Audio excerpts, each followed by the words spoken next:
تعرف انا وحشني ايه؟ وحشني اليوتيوب، وحشني كومنتات الناس، وحشني الترابيزه والاكل من بره. وحشتني الحاله دي قوي. طب وانت؟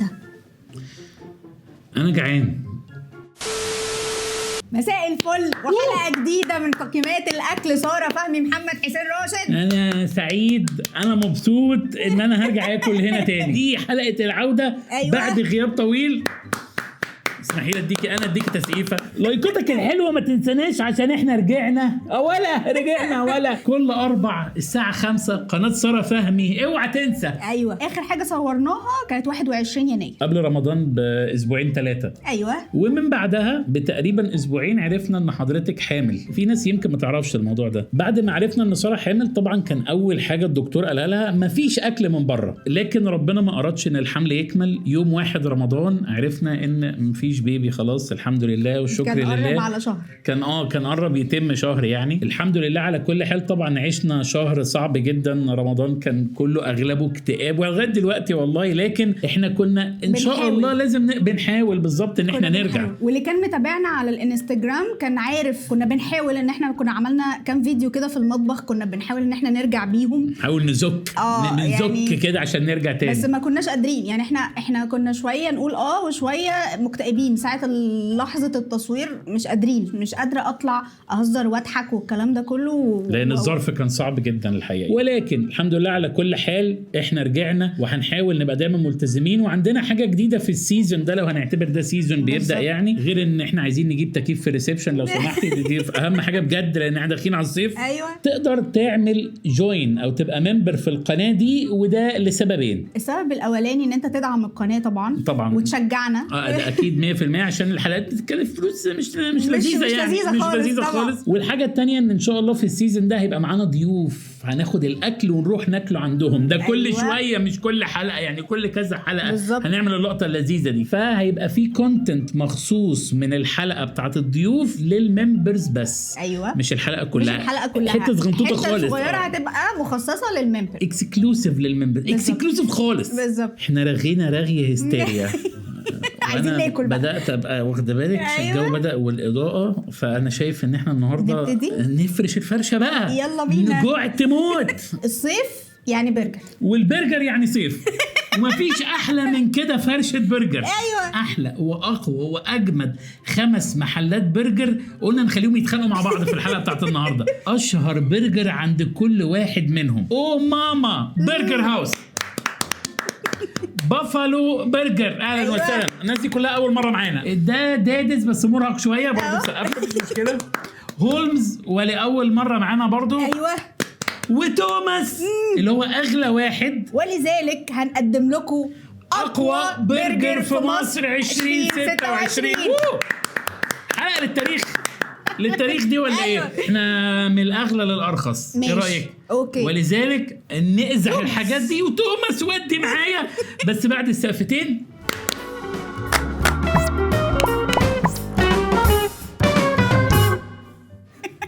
انا بحبه. ده انا بحبه. وممكن تفتتحي. بص هو جايب بعيد خشبيه كده. اللهم صل على النبي. بسم الله الرحمن الرحيم. ايوه يا من اللعيبه. ايه الحجم ده؟ ايه ده؟ ديكوره دي ولا ايه؟ ايه الحجم ده؟ الله يا ساتر. العلبه دي حلوه، حط فيها المايكات. ورينا بقى عشان انا جعان جدا. ايه ده؟ ايه يا اولاد ده؟ ايه ده؟ انت عارف ان هم كلموني في التليفون، عايز احكي لك الحدوته. ماشي. الله مد ايدك. حجم هستيريا. حجم هستيريا يعني يحسسك كده بايام زمان. ما هو توماس زمان قوي. عارفه كلموني قالوا لي ايه؟ انا كنت طبعا طالب الحاجه بدون خضروات. قلت لهم انا بدون. اما كلمني قال حضرتك قايل بدون خضروات. أيوة. متاكد ان انت عايز خضروات؟ قلت له مش عايز يا عم خضار، مع ان انا بحب الخضار عادي. عشان كده بقى. وده يدل على الحب ويدل على المحبه. ايوه، جبت لك بالخضار بس هشيل في النص بتاعي انا. سيبنا بالعدل. شكرا. شايفين يا جماعه حجم البرجر قد ايه جوه؟ حلو ده، شكله جميل. بس ده غالي. ده ب 300 وشويه بقى. 323. ماشي، ما احنا هنبدا بالاغلى. هو بريميوم. أيوة. هو بريميوم. شلت لي الخضار. لا ليه يا ابني دي كده؟ ليه تزهقني ليه؟ بص يا ساره، انا عايز اقول دايما على حاجه. اتفضل. ان اول ساندش او اول لقمه دي واحد بيبقى ميت من الجوع، فهتاخد تقييم عالي. لا نحاول نبقى فير، عدل، يبقى في عدل. ايوه عدل مع البرجر. ايوه طب نشم. واصله ريحه واصله ريحته حلوه قوي، واصله قوي، ريحته فعلا زي البرجر بتاع زمان. ايوه يلا بسم الله. بسم الله.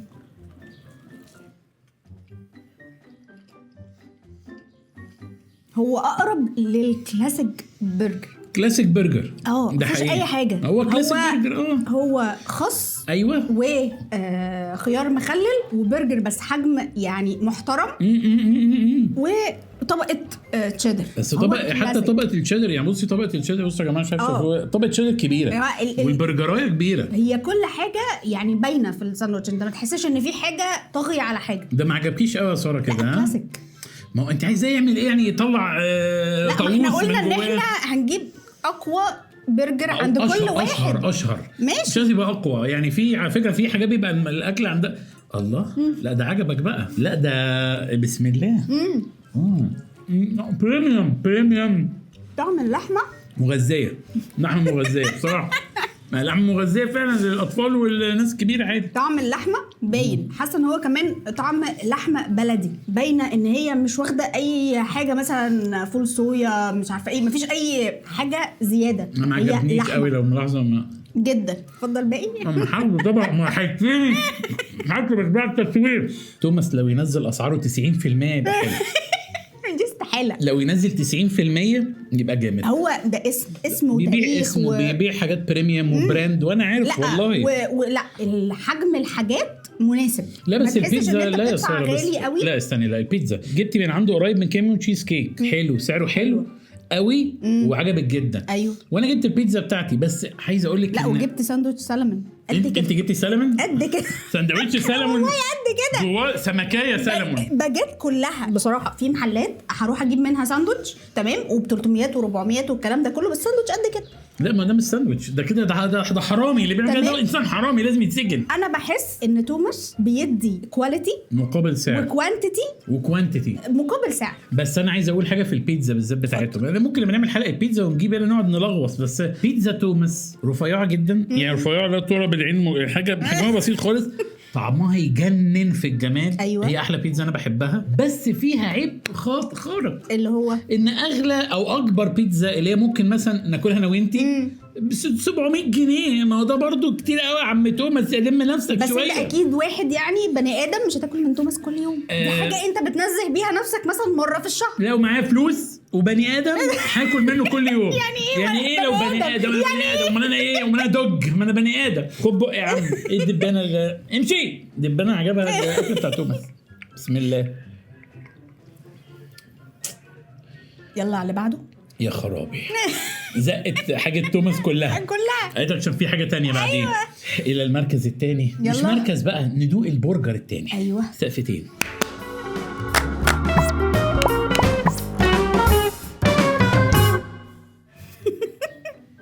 او ماما برجر هاوس. ايوه عارفه بعيدا عن الباكجينج انه صايع وانه بلاستيكيه، لقيته كاتب ان هو عنده فرع في الزمالك والجونه. يعني هو حاجه سو بريميوم. سو بريميوم. تحسي ان هو ايه ده؟ مش عارف. وفي برجر ب 222. ايوه في برجر بالسعر ده كلاسيك عادي. ما احنا لسه واكلين اللي ب 323. ده توماس بقى اعصابه تعبانه. لكن طب ده احنا هنشوف ده بقى اجمد ولا اقل ولا ايه؟ بصي كاتبين في الجنب عندهم او بيبي او فيلي كلاسيك بي. بص كاتبين الحاجات. بس عجبني الباكجينج قوي. افتح يا عيني يا عيني. مزع بقى مزع. اديله. ايوه يا ولد. كل ده عشان ايه المنديل مشبوك فيها المنديل دي ولا ايه؟ كل ده عشان ده. بص والله محترمين. يعني العلبه دي نفسها غاليه غير يعني مبشر. بص الرفعه، الفرق ما بين توماس كان قد كده ده قد كده. ما هي برضو مش كل حاجه التخن والرفع والطول. دبل ولا سنجل؟ ده كلاسيك. أيوة. سنجل. أيوة. والعيش عليه باتر انا اللي مختاره. افتح ودوقنا بقى. يا مزاجك بقى يا اخي يخرب بيت حلاوتك. دي برضو حط فيها المايكات دي، تنفع المايكات برضو. حاسس كده. فاجئني بقى. ايه ده؟ شفت ليه ده عارف اللي هو علبه جوه علبه جوه علبه. وفتح السمكه ما لقاش الخاتم. هو مش دي كانت باكيتات بطاطس الحاجات دي؟ ده لا الحي صح. هي جونه فعلا. ده جونه. ده جاي من الجونه. اوعي ديني لو رحنا الجونه ناكل ده هناك ان شاء الله. اوكي شكرا. بسم الله اطلع بقى. ايوه تمام. ده عيش باتر يعني مدهون عليه زبده، بس حسب وهو بريوش يعني. كلاسيك برجر. ممكن يبقى بريوش، ريحته بريوش. المهم بقى ايه طعمه يبقى ايه؟ قطع واديني.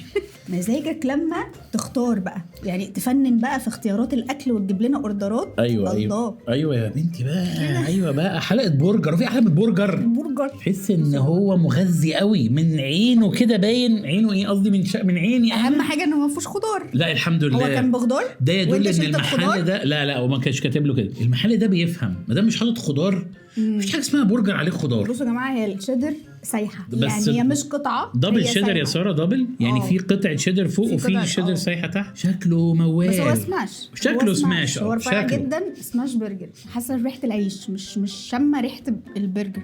اللحمه نفسها. طب ما تقفليناش يلا. ده تاني طب ساندوتش. يلا. بسم الله. ايه اللي فين جرى؟ البرجر؟ فين الساندوتش؟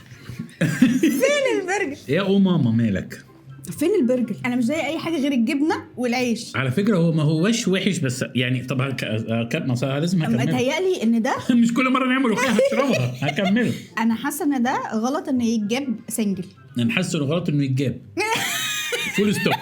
لا انا حاسه انه يبقى دبل. لا بس ده سعره رهيب. سعره رهيب، بس يعني حاسه انه يبقى دبل. يعني الاربعه من دول يعني طب الاربعه من ده ب 1000 جنيه. حد يرد عليا حته كل اللي انت عايزاه. انا هسال الناس سؤال، الاربعه من ده ب 1000 جنيه، الاربعه من ده ب 1000 جنيه. حتى اللحمه عاديه خالص، عاديه ما فيهاش اي تتبيله. بصوا يا جماعه هو تيبيكال، مفيش حاجه. هو تيبيكال البرجر بتاع البيسين بتاع النادي.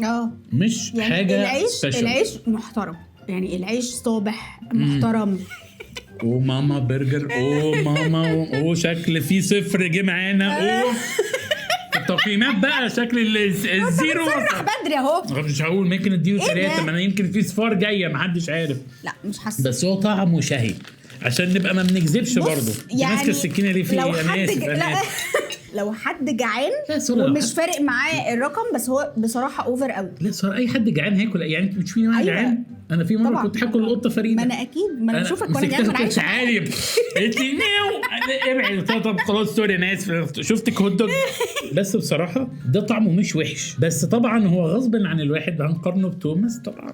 توماس يديله ومش عشان هو بوسه، يديله بوسه. لا يعني. بس ومش عشان توماس اول واحد دقناه، بس هو ده بصراحه غالي قوي. هو عادي جدا، اقل من العادي. ده الحياه باظت ولا ايه؟ اقل من العادي. هي الفتره الجاب اللي انا خدتها دي رجعت فيها نفسي. لا يعني سارة بتقول غالي. دي نهايه الدنيا دي ولا؟ عارف محمد ثروت اروح منكم فين؟ اروح فين؟ اهرب من تحت عقب الباب ولا اروح فين؟ سارة انت مره عملت لنا حلقه هوت شوكليت، ارجعوا شوفوها، دفعنا فيها 3000 جنيه بايتين.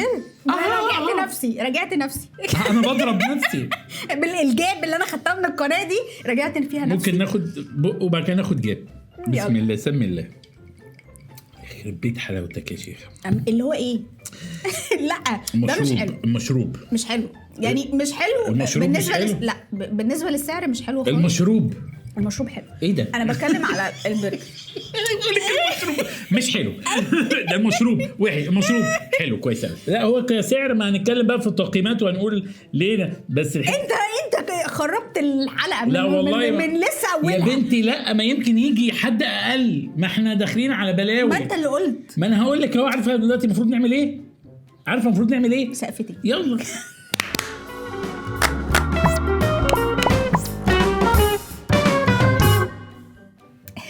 ده مش جاي لوحده. ايوه جاي كده. ايوه انا عارفه. جاي على حتتين. عارفه طبعا. عارفه ليه؟ انا عارفه ان انا زمان لما كنا فيه انا كنت فاهم دي حاجه اكسبشنال، بيحبوني بيتفرجوا عليا على اليوتيوب. ما كنتش فاهم اتاري هو كده. هو بيبعت لك الخضار يقول لك استخدم بقى في خس طماطم بصل وبيكلز، وبعتها لك وعليها التاريخ وعليها كل حاجه ايوه انت استخدمها. انا افتح كده وجايب لنا بصراحه كفرز. اول واحد يجيب كفرز مقفوله وبص جايب معاه صوص. حجم الساندوتش مش وحش. الاولد سكول. هو البرجر بصي كل ده. استني يا ساره استني عشان عايز اقول حكمه. البرجر يعني قطعه برجر. استني بتحكي على ايه؟ البرجر يا ولاد قطعه برجر، عيش، جبنه، شويه مايونيز، شويه كاتشب، بس خلقنا لقينا البرجر كده. كلامك على الاكل اصلا يجوع. دي ايه ده ال 150 جرام ده الانساني جايب لنا كله دعدع. ما عشان هناكل 5 احنا ايه انت عايزانا نموت ولا ما ايه؟ احنا بناكل الانصاص. ايه رايك؟ انسان عادي قطعه عيش قطعه برجر جبنه بس السنجل برضو محترم. طب يعني انا ما اعرفش منه دبل ولا لا بس هو بافالو وتريبل اعتقد. لا بافالو اعتقد ان هو جرامات يعني 150 200 250 وده بكام؟ ده ب 200 ده 215. هو مش بعيد عن ماما كتير يعني 222 ماما و215 ده ريحته برجر سوق عادي سوق عادي. قطع بقى واديني بقى معاك اديني قطعه كويسه. ده انترنال ده من جوه ده الديكوريشن بتاع الساندوتش من جوه بس في صوص غير الشيدر على فكره. ده بقى بتاع بافالو بقى اللي هو المغذي فعلا. هتحط خضار شاطر عشان ضوافرك ولا ايه؟ اتفضلي يا ساره حطي خضار عشان ده مغذي يا ولاد. حط خصايه بتنيمها قطعه بصل دايره بصل تانية وواحده بيكلز وواحده طماطم عشان الاملاح. حط الطماطم التانية مش هاممها الاملاح. سابت 2 بيكلز وحته بصل بسوسي كده. احنا هندوق نسمي الله بقى نشم الاول. لا ريحه باينه ريحته كويسه ان شاء الله يبقى جميل لان بافالو ناس طيبه. بسم الله الرحمن الرحيم. صوص كتير قوي كانه عايز يغطي على جريمه.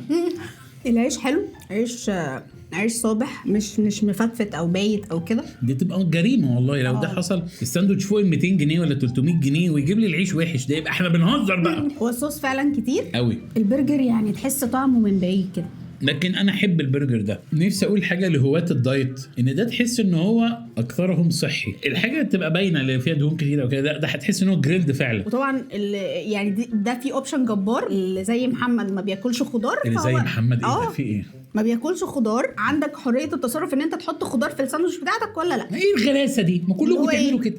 هاتوا الخضار بره الساندوتش بره وسيبنا انا اطبخه هنا على السفره. بس انا مستغرب اسعار البراجر. يعني انا لو نفسي اكل سندوتشين برجر مقطع 500 جنيه طب ما تيجي نشرب بقى كده. بسم الله الرحمن الرحيم. ناخد بقى بقى. ممكن اقول حاجه كمان اتفضل قبل ما نذهب اللي بعد. ده المفروض احنا كده وصلنا للنص. يعني احنا 2 غاليين وده اللي في النص واللي باقيين 2 مش غاليين المفروض او ارخص من اللي فاتوا لغايه دلوقتي. ده في النص في كل حاجه بالظبط. ده معناه ان انا شاعر وبوجد معاني الكلمات. خد سقفتين.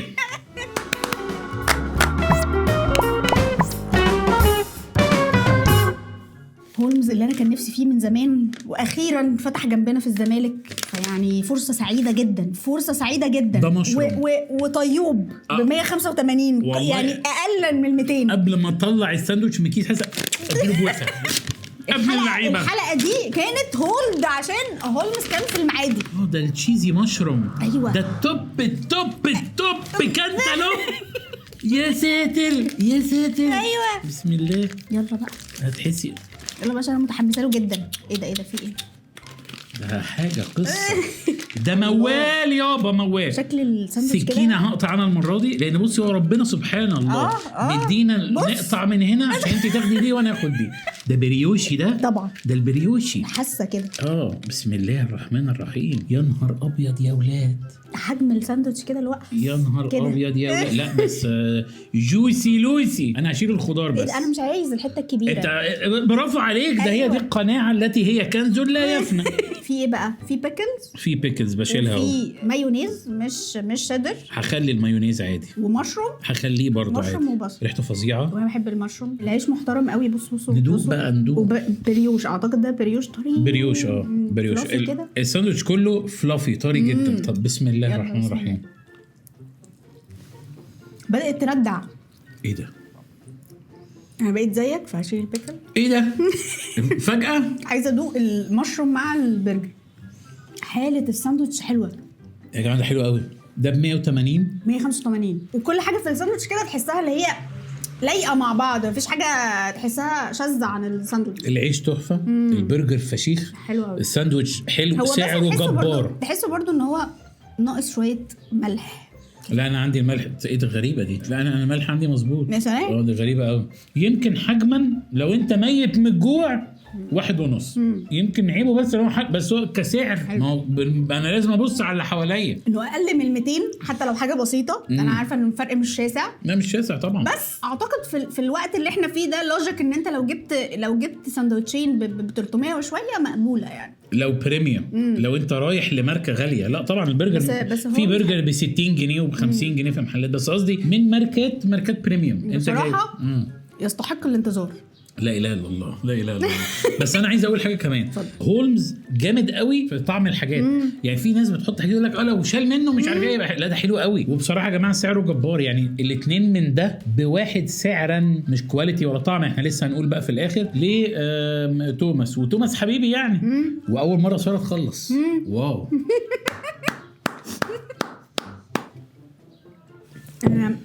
بعد الحلقه اطلب تاني. ليه يا ساره؟ ما خلاص خلصنا كده البراجر للشهر خلاص. مسك الختام. أيوة. لحظه الاختتام. أيوة. كيف سيكون يا احلى عنوان من 20 سنه؟ خد سقفتين.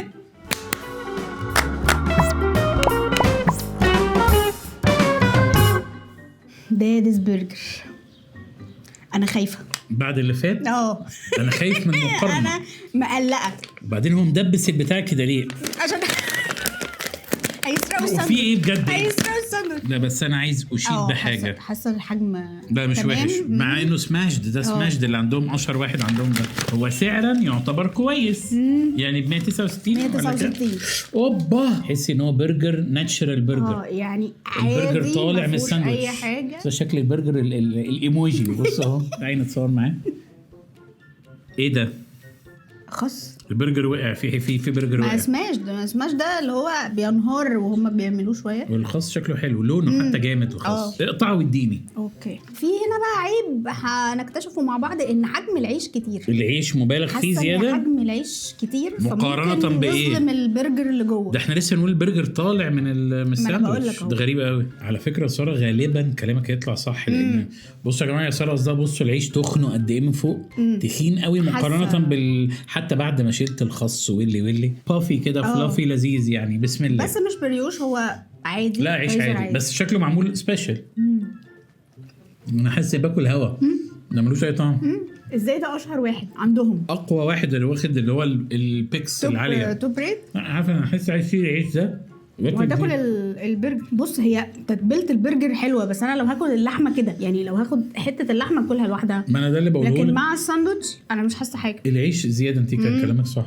هو العيش على فكره ريحته حلوه وطعمه حلو. العيش حلو بس هو كل حاجه حلوه بس لوحدها. كل حاجه سليمه بس لوحدها. فاهمه انت بقى؟ يعني هتاكل البرجر لوحده حلو، هتاكل العيش لوحده حلو، لكن المجموعه مع بعض لا. اعتقد ان انا انهارت في الحلقه دي لان انا اكلت كتير. بس كان وحشني البرجر. أيوة. كان وحشني التصوير. فناخد بق اخير بقى عشان نرتب. أيوة. ونقيم. بسم الله. مع السلامه. اشوف وشك بخير. سقفتين بقى عشان لحظه الحقيقه. محتاجين ننظف الحاجات دي كلها. لحظه الحقيقه. يلا بينا.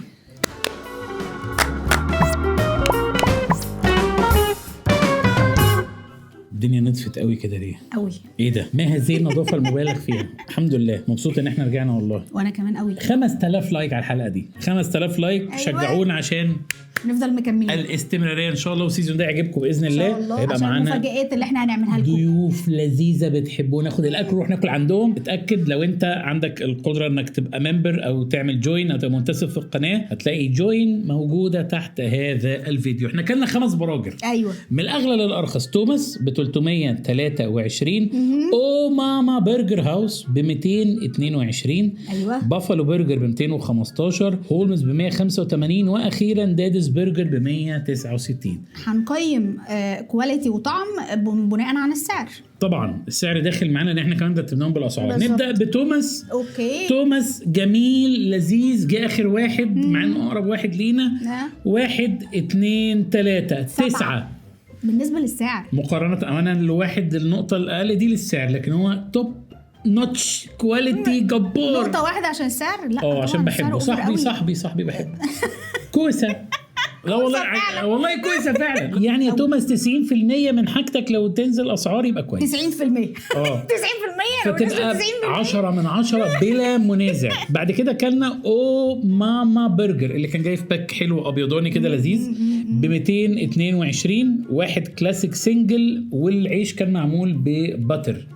1 2 3 1 كده كرماك. انت بصراحه ايدك فرطه النهارده. 3 ليه؟ سعره غالي، طعمه مش حلو، الباكينجينج انا 1 على الباكينجينج لا اكتر ولا اقل. لكن ماما انا لا. طب احنا هناكل الباكينجينج احنا هناكل الباكينجينج يعني اي دونت ريكومند. انا مش بريكومنده تماما ماما برجر. وحلو ان هو في الزمالك والجونه بس. يعني لو انت في الجونه مزنوق جعان قوي اديها، لكن في الزمالك في مليون حاجه احلى منها. طيب بافالو برجر جبنا واحد اولد سكول 150 جرام. واحلى حاجه ان هو بيجيب السلطه الخارجيه مش حاطط حاجه زي ما بيحبوش مثلا الخضار، وثمنه 215 يعني فارق عن ماما حوالي 7 جنيه بس. تخيلي نديله بقى تقييم 1 2 3 6. واو والله انك كويس. أيوة. والله انك كويس. ايه ده انت اديت توماس 6 برضو؟ 7. انت محوش حاجه شكلك. بس انا عجبني بافالو، لكن برضو حاسس انه ممكن يرخص. طيب نذهب الى هولمز وهو رابع ساندوتش اكلناه، هو تشيزي مشروم ساندوتش ب 185 جنيه. 1 2 3 10. ده كبوت كبوت سانز. انت اديتي له 9 من 10. انا اديته 10 من 10. واقول نذهب الى دادز برجر. اخر ساندوتش كان معانا ب 169. هو سماشد تشيز برجر، او المفروض هو سماشد تشيز برجر دادز برجر. 1 2 3 0 يلا يعني ببشاعه، لان انا مكلت بلاستيك. انا مش مصدق ان انا باكل برجر طعمه حته بلاستيك. مش مصدق يا ستي، مش مصدق يا حاجه، مش مصدق يا امي. العيش قد كده والبرجر قد كده، بعد كده عيش قد كده. انت بتديني ايه؟ بتاكلني ايه؟ 0 يلا تماما. عشان انت بتحب العيش. هو عارف ان انت بتحب العيش. ما تحوشنيش. 0 يلا تماما. يمكن تبقى حلو في حاجات تانية، بس في البرجر اللي انا جبته ده 0. يعني ممكن اديك ربع على السعر. ربع على السعر. ربع. خد 0.25. وثانيه واحده، ازاي ده التوب ريتد عندك؟ يعني ازاي الساندوتش ده يبقى التوب ريتد؟ عندي رد عقل ومنطق. علشان ده يعتبر سعره كويس كسماش برجر. فممكن واحد يقول لك حلو والله دافع تحت ال 200 جنيه عشان كده توب، في الناس بتطلبه كتير. ترتيب بسرعه. في المركز الاول هولمز اعتقد، ولا نحط توماس؟ لا هولمز في المركز الاول، توماس في المركز الثاني، بافالو في المركز الثالث، وماما's برجر الرابع خامس، ودادز خامس. يعني هم مش بعاد قوي عن بعض. يعني. انا استمتعت بالحلقه يا اخي. الحلقات معاك جميله. ايه ده الحلقه خلصت ونتمنى ان نكون قد اسعدناكم. الاربع الجاي الساعه 5 من على الترابيزه اللذيذه دي باذن الله. ساره فهمي، محمد حسين راشد، واحلى واقيم والذ. ايه ده انا نسيت 2 انستجرام جريو ما لحقتش حتى انوه عنهم. وحاول تتابعوا عشان انت هتعرف كل اليوميات بتاعتنا هناك، وهتعرف احنا بنروح فين. في ناس بتعرف من الانستجرام احنا خارجين فين وبيجوا لنا. ولذلك اوعى تنسى ال 5000 لايك. اوعى تنسى ان احنا ممكن نوصل ل 20000 سبسكرايبر بالحلقه دي. ان شاء الله معانا ضيوف لذيذه في الموسم ده، نروح ناكل عندهم. معانا حاجات لذيذه جدا. اتاكد انك تبقى عامل جوين، لان هنا قناه ساره فهمي هي احلى واقوى والذ وامنجه وامزمز تقييمات اكل في مصر بعون الله. اشوفكم الحلقه الجايه. باي باي.